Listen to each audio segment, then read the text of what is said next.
Bonsoir Michel Sapin, Bonsoir. ministre du Travail, de l'Emploi, de la Formation professionnelle, du dialogue social, proche de François Hollande, on en parlera dans un instant. Juste avant de commencer l'interview, vous avez renoncé à votre smartphone? J'ai vu que c'était le sujet du jour. Non, Le non. Premier ministre vous a demandé, c'est vrai, de renoncer parce vous pourriez être espionné par les Américains? Je n'en sais rien, mais ça ne me paraît pas être une nouvelle qui mérite qu'elle soit commentée très longuement. Mais donc vous n'avez rien fait, vous n'avez pas renoncé? Non, je pense que mes messages n'intéressent pas beaucoup le président Obama. En tout cas, rentrée très vive et intense ce soir, le torchon brûle entre les écologistes et le gouvernement. Je vous vois un peu faire la mimique, c'est rien, enfin quand même. Le coprésident du groupe Éco-Vert à l'Assemblée qui dit que le budget 2014 n'est pas votable en l'état. Et Pascal Durand, le secrétaire général des Verts, qui dit eh bien c'est un marqueur, il n'y a pas de taxe sur le diesel dans le prochain budget 2014, c'est un marqueur pour nous. Presque une ligne rouge, vous voyez l'expression? Oui. C'est typiquement la nouvelle qui existe à midi et qui sera éteinte à 20h. Alors que ce qui a été présenté ce matin au Conseil des ministres, qui a été présenté par le ministre de l'économie et des finances, le ministre du budget, ce sont les grandes orientations du budget pour 2014. Et ces grandes orientations sont fondamentales, elles sont nouvelles, elles vont être structurantes, elles sont extrêmement importantes pour l'ensemble des Français. Là, il y a un débat sur un sujet qui est la question de ce qu'on appelle la fiscalité écologique. Pour dire les choses simplement, à cette heure-ci et à ce moment-ci, ce débat continue, ça n'est pas tranché. On est dans un des aspects, un des articles du projet de loi de finances. Ce n'est pas le projet de loi de finances qui a été présenté ce matin, ce sont les grandes orientations. Le projet de loi de finances, il sera adopté en Conseil des ministres dans 15 jours. Ce que vous voulez nous dire, c'est qu'en fait, ça pourrait être adopté après des discussions, il va y avoir une négociation avec les Verts. C'est pas des histoires de c'est comme ça négociation. que ça se passe. L'élaboration d'un projet de loi de finances comporte toute une série de dispositions. Il y en a plein dont on ne parle pas parce qu'elles ne sont pas sur la table. On pourrait en parler. Si quelqu'un avait exprimé une opinion ce matin, on en parlerait aujourd'hui et pour autant le problème ne serait pas réglé. C'est un sujet important et je comprends tout à fait que ce soit important. Mais donc c'est pas complètement exclu. C'est ce que vous dites. Il faut être clair. Ça veut dire que c'est fini ou c'est pas fini? Il peut y avoir une taxation du diesel encore ou pas? Lorsqu'on élabore un projet de loi de finances, il y a un travail ensuite dans le détail qui doit être fait. Ce qui a été fait ce matin, qui est extrêmement important, ce sont les grandes lignes de cette loi de finances. Ça veut dire qu'on maîtrise la hausse des impôts. C'est la première fois depuis 4 ans. Ça veut dire qu'on diminue les dépenses de l'État. C'est la première fois depuis 50 ans. Ça veut dire que... Ça, l'opposition vous le conteste, évidemment. Peut-être on va y revenir. Mais vous n'êtes pas l'opposition, donc vous n'allez pas le contester pour autant. C'est pas parce que je dis quelque chose que pour autant c'est faux. Donc voilà de très grandes orientations qui sont nouvelles, qui sont fondamentales. Et puis il y a du travail à faire encore sur plein d'autres dispositions. Il y a une conférence environnementale qui aura lieu dans une semaine, la semaine prochaine, enfin le vendredi et le samedi. On va parler aussi de ce sujet. Et ainsi, ça permettra, le jour venu, le mercredi d'adoption du Conseil des ministres, en Conseil des ministres, d'avoir l'ensemble des dispositions de la loi de finances. Ne ramenons pas une loi de finances à un point, aussi important soit-il, pour un groupe au sein de l'Assemblée que sont les Verts. Donc en gros, vous dites c'est pas impossible que ça intervienne, on va discuter, ça continue, et puis il y a aussi le reste de toutes les possibilités de taxation écologique. Sujets, voilà. Oui, donc, je crois vous avoir répondu sur ce point. Vous dites aux écologistes, vous énervez pas, parce qu'il y en a qui disent ils vont peut-être quitter le gouvernement, il y a des déclarations très fortes. On peut toujours s'amuser à dire qui va quitter qui quoi. On est sur un sujet. Il est monté à midi, il est éteint à 18h. Maintenant, on travaille sérieusement. Il n'est pas éteint encore, je sais pas. Bon alors, allons, on va passer au reste de la gauche. Au sein du Parti Socialiste, il y a des députés qui disent « Oh là là, il n'y a rien pour le pouvoir d'achat, on n'en fait pas assez dans ce budget ». C'est un sujet qui est important, c'est la question du pouvoir d'achat. Pourquoi pas? Plus que le diesel, hein, j'ai l'impression pour vous. Non, mais parce que il me semble quand même, y compris le diesel, c'est une question aussi de pouvoir d'achat.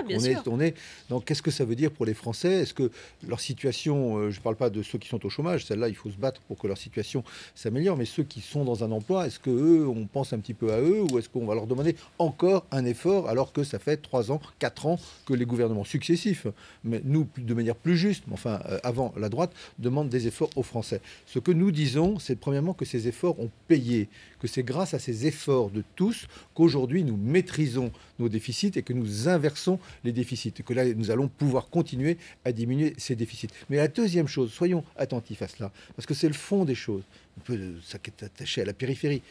Aujourd'hui, qu'est-ce qui se passe dans l'économie française? Il y a une reprise. elle est fragile, cette reprise. Personne ne va vous dire, ça y est, c'est merveilleux, on est sorti. Il ne faut pas la décourager. Il faut l'encourager, il faut la soutenir. Et quand on veut soutenir la reprise de l'activité économique, qu'est-ce qu'il faut faire? Il faut se tourner vers les entreprises, l'investissement des entreprises. Il n'a pas redémarré l'investissement des entreprises. Elles n'ont pas recommencé à investir. Il faut donc une politique qui soit favorable à l'investissement des entreprises. Et la deuxième chose, on en vient au pouvoir d'achat. Il faut se préoccuper de l'évolution du pouvoir d'achat des Français, c'est-à-dire ce qu'on appelle la consommation. Si le moteur de la consommation et le moteur de l'investissement sont encouragés, l'année 2014 sera l'année d'une reprise et d'une reprise conséquente et durable. Voilà ce qu'on doit faire. Et à partir de là, vous devez faire. Mais apparemment, c'est pas le cas, puisque on voit qu'il n'y a pas de baisse de l'impôt sur les sociétés qui aurait pu encourager les sociétés. Et en revanche, il y a peut-être plus d'impôts sur les ménages, notamment diminution de plusieurs niches fiscales, suppression de plusieurs niches fiscales qui augmentent de fait les impôts des ménages. Quand on fait des calculs, il faut regarder les plus, mais il faut regarder les moins. Vous êtes d'accord avec moi? Donc il peut y avoir sur certains aspects des plus. Il y a un élément que nous avons voté déjà l'année dernière, enfin que le Parlement a voté. La hausse de la TVA. Donc tout le monde sait qu'au 1er janvier prochain, la TVA va augmenter. Est-ce que ça aura un effet sur le pouvoir d'achat? Ça va dépendre des produits, ça va dépendre de la concurrence. Personne n'est capable de dire, mais ça ne peut pas dire que ce soit bénéfique pour le pouvoir d'achat. Mais je vais vous prendre une autre mesure, qui est une mesure très importante. Nous avons décidé de mettre fin à une décision qui avait été prise par la droite, par Nicolas Sarkozy et Fillon, qu'on appelle la non-indexation du barème de l'impôt sur le revenu. C'est très technique, mais ça veut dire qu'à cause de cette décision, il y a des milliers de foyers qui ne payaient pas l'impôt sur le revenu et qui tout d'un coup se sont mis à payer automatiquement un impôt sur le revenu, avec toutes les conséquences que ça a. Sera fini. Eh bien ça, c'est fini. Nous avons décidé de la réindexation. C'est énorme. C'est presque l'équivalent en pouvoir d'achat d'un sujet qu'on voit beaucoup ressurgir aujourd'hui, qui était la défiscalisation des heures supplémentaires. C'est vrai que la refiscalisation, qui était nécessaire dans la bataille pour l'emploi de ces heures supplémentaires, a provoqué un surcroît d'impôts. Eh bien, ce que nous décidons avec la réindexation du dispositif, ça va compenser quasiment. En chiffres égaux, les chiffres sont égaux. En chiffres, ça va quasiment compenser ce que les salariés ont pu perdre de l'autre côté. Donc vous voyez qu'on s'en préoccupe. En tout cas, ce soir, il y a quand même un ricanement général sur la fameuse phrase de la pause fiscale de François Hollande, et pas par n'importe qui. Déjà depuis ce matin, Ségolène Royal, qui était l'invitée de Jean-Jacques Bourdin. Écoutons-la. Il faut qu'elle soit appliquée. Ben oui, il faut qu'elle soit appliquée, cette pause fiscale. Oui. Ça a été dit, ça doit être fait. C'est le degré zéro de la pensée politique, de mettre des impôts pour régler un problème. Elle est quand même sévère, c'est le degré zéro de la pensée politique. Toujours des impôts, encore des impôts. Elle est sévère par rapport à tous, et elle est en particulier sévère par rapport à ceux.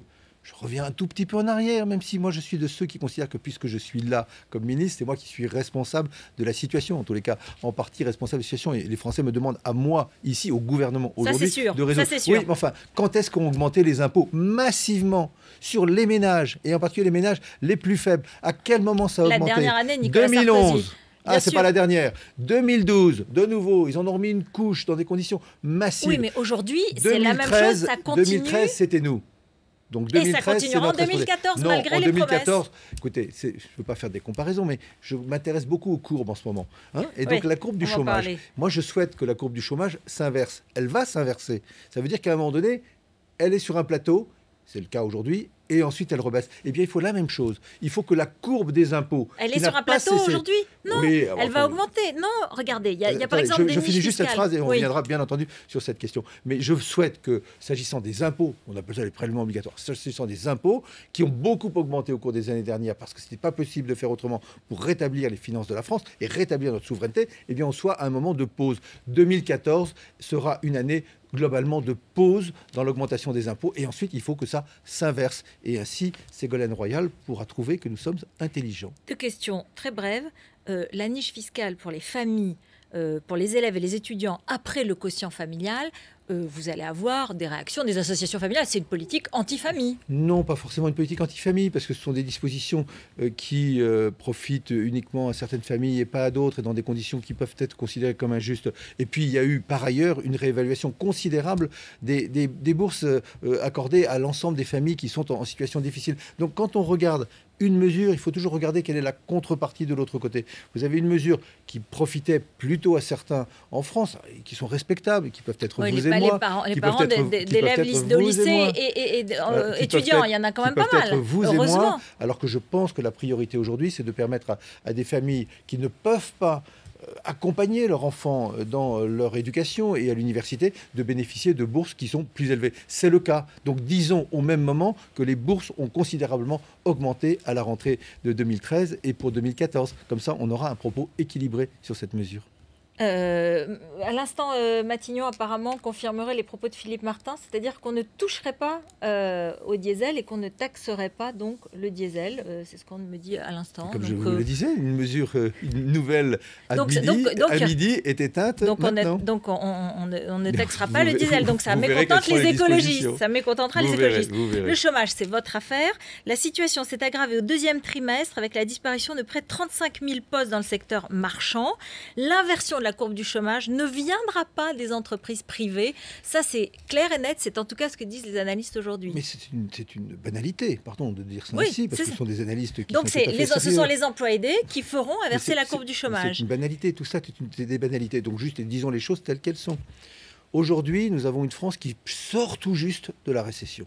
Quand un pays, quel qu'il soit, sort de la récession, c'est pas le moment où il va créer des emplois en telle quantité qu'il va pouvoir les offrir aux chômeurs d'aujourd'hui. Ce que nous cherchons dans un premier temps, c'est qu'au moins il y ait un équilibre, qu'il y ait autant de création que de destruction. Là aussi, il y a un plateau. C'est ça qu'il faut atteindre. Et puis l'année prochaine, avec une croissance supérieure, l'économie française recréera de nouveau des... Vous le croyez, ça? Vous le croyez? Vous le dites? Crois. Oui, non. Mais même les mêmes analystes, si vous leur posez la question, ils vous diront oui, au milieu de l'année 2014, avec une croissance aux alentours de 1%, l'économie française recréera suffisamment d'emplois pour recréer une capacité de résorption du chômage. Mais moi, je vous dis simplement, et pendant ce temps-là, on fait quoi?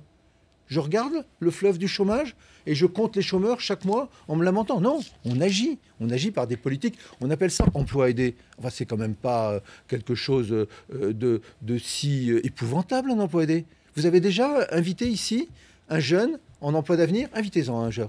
N'importe lequel, je n'ai pas à moi de le choisir, n'importe quel emploi d'avenir, vous lui demandez, est-ce que vous avez l'impression... C'est mieux de travailler que de ne pas travailler, est-ce que vous êtes dans l'impression d'être dans du factice? Il vous dira, c'est mon emploi, c'est ma formation, c'est mon avenir. Donc on apporte des solutions à des jeunes ou des moins jeunes qui sont aujourd'hui au chômage. Et c'est ces deux politiques, plus de croissance d'un côté et des réponses aux situations les plus dramatiques de ceux qui sont aujourd'hui au chômage, c'est ces deux politiques ensemble qui vont permettre effectivement d'inverser la courbe du chômage avant la fin de l'année. Les retraites, hier, il n'y avait pas beaucoup de monde dans la rue. C'était une mobilisation plutôt limitée. Dans le fond, la réforme que vous avez faite, c'était pour cela. Vous l'avez pesée au trébuchet pour qu'il n'y ait pas trop de monde dans la rue. Là aussi, c'est très étrange. Une réforme serait bonne si elle met beaucoup de monde dans la rue. Mais si on était suffisamment... je ne veux pas reprendre des expressions utilisées par Ségolène Royal, mais si on avait un degré élevé de l'intelligence politique, et si on faisait une vraie réforme... De l'habileté, disent certains. Et si on faisait une vraie réforme en profondeur, qui assure tout le monde, et tout particulièrement les jeunes générations, que notre système, auquel nous tenons tous, le système de la retraite par répartition, perdurera au-delà de 2020-2035. Ces mesures que nous prenons, elles assurent que le régime sera équilibré au-delà de 2020-2035. C'est pas l'avis de Bruxelles qui s'inquiète beaucoup parce que vous augmentez les cotisations des patrons. Bruxelles ne conteste pas, et d'ailleurs n'a pas à contester, mais ne conteste pas qu'au-delà de 2020-2035, nos mesures rétablissent l'équilibre. Il y a ensuite, d'ici 2020, voilà. Comment fait-on? Et c'est sur ce point-là qu'il y a des mesures à prendre. Et nous prenons des mesures qui sont des mesures équilibrées. Du point de vue budgétaire, nous apportons 7 milliards de diminution du déficit. Et du point de vue de la justice, nous mettons en place des politiques qui n'ont jamais été mises en place. Sur la pénibilité, par exemple. Pénibilité, mais je prends un autre élément, pas seulement parce que vous êtes là et parce que c'est vous. Mais est-ce que vous croyez qu'aujourd'hui, c'est normal que les femmes aient une retraite en moyenne à ce point inférieure à celle des hommes? Il y a là des mesures aussi en faveur. Fini, non, parce que ça ne se termine pas comme ça en un seul jour. Il y a des carrières qui se développent, mais il faut évidemment prendre des mesures, nous le faisons, qui permettent aux femmes de retrouver progressivement une égalité de traitement, c'est quand même la moindre des choses, avec leurs amis hommes. Vous avez fait le service militaire avec François Hollande? Ça m'est arrivé, oui. Vous le connaissiez comme chef de guerre? Ça vous a surpris? Ça vous a pas surpris? Il n'y a pas de rapport entre être un très bon officier, puisqu'il était élève officier, et un très bon chef de guerre. Le chef de guerre dont vous parlez, c'est le chef de l'État. Et dans nos institutions, dans la Constitution de la Ve République, et tout le monde est d'accord là-dessus, le chef de l'État, le président de la République, a une prérogative particulière, qui est extrêmement lourde, extrêmement passionnante. C'est difficile en ce moment? C'est difficile en ce moment? C'est toujours difficile lorsque vous décidez de la mort éventuelle d'hommes ou de femmes, que ce soit vos propres troupes françaises ou que ce soit éventuellement celles sur lesquelles pourrait s'abattre le feu français. Ça a été très difficile pour le Mali. Il a été critiqué. On a dit les mêmes mots que ceux qui sont utilisés aujourd'hui. L'opinion publique était beaucoup plus favorable. Ah non, elle l'a été après. Mais les mêmes mots, pendant la même période, pendant les 15 premiers jours, c'était isolé. Il s'interroge beaucoup, c'est difficile en ce moment, il se pose beaucoup de questions. Le bourbier, enfin, etc. Tous les mots qu'on utilise. Heureusement que la France a pris cette initiative au Mali. Et heureusement que la France, à égalité et avec les États-Unis, a pris l'initiative d'avoir un discours ferme vis-à-vis de la Syrie. Si une solution négociée, si une solution diplomatique peut être trouvée qui permette à la fois de sanctionner ceux qui ont utilisé l'arme chimique, parce qu'on ne peut pas accepter qu'une loi internationale soit ainsi. Il ne reculera pas. Mais non, il ne reculera pas sur deux principes. La sanction pour ceux qui ont décidé d'utiliser des armes chimiques contre leur peuple, et deuxièmement, la dissuasion, la suppression, la détérioration définitive du stock d'armes chimiques de la Syrie. Est-ce que vous savez que c'est le pays qui a le plus d'armes chimiques au monde? Certains disent que c'est le George Bush à la française. Je ne sais pas ce que ça veut dire. En tous les cas, c'est un François Hollande parfaitement français, président de la République française, et qui, je trouve qu'on peut en être fier, préfère que la France soit en avant plutôt qu'à la remorque. Merci beaucoup, Michel Sapin. Merci.